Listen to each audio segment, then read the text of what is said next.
So today we're going to be adjusting Danielle. She's had some lower back issues and she's on her feet all the time. So we want to make sure that we balance out that pelvis because it's all about the structure. The structure dictates the function.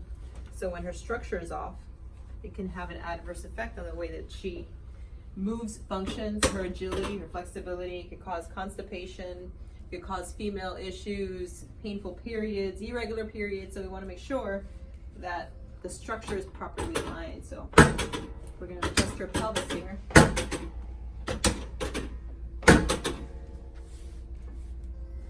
right, so you're going to take a deep breath in for me, and you're going to blow that all the way out. Good.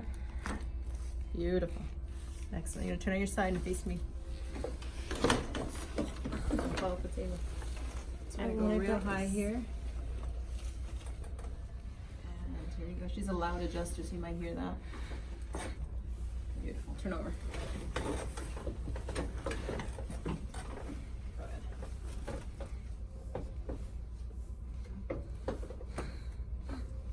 Awesome. Lay your back. Bring both knees to your chest. Let me check that. Bring them back down.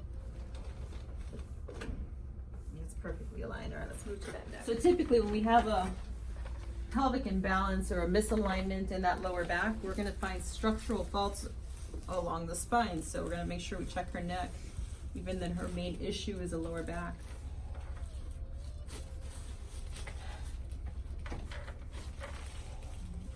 Nice. I'm going to do a little traction here. So if you're having any back pain, neck pain, that's all good, and we're wonderful at treating pain and symptoms. However, it's all about the function of the spine. The body's self-healing and self-regulating, and what we want to do is clear the structural misalignments so that your body can do just that, self-heal and self-regulate.